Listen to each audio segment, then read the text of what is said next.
আগেই বলছি, এটা কিন্তু হোলির একেবারেই একটা ফাঁকিবাজি মিনি ব্লগ হয়েছে। তাও মা এইটুকু ভিডিও করে দিয়েছিল বলে, আর এইটুকু রং খেলে আমরা মামাবাড়িতে গেছিলাম সবাইকে রং দেবো বলে।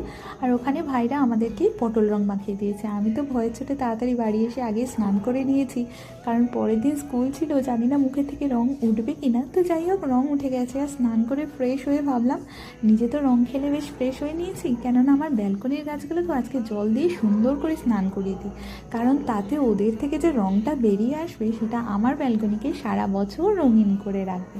ব্যালকনির গাছের যতই যত্ন নাও না কেন, ইনডোর প্ল্যান্টকে যদি মাসে 1 থেকে 2 বার এভাবে জল দিয়ে স্নান করিয়ে ভালো করে রাখা যায় না, গাছগুলো দেখতে খুব সতেজ থাকে, আর পাতার রংটাও না ভীষণ সুন্দর লাগে দেখতে।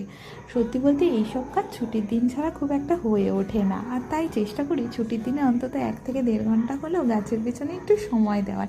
তোমরা কবে রং খেলে, গ্রহণের দিন না তার পরের দিন?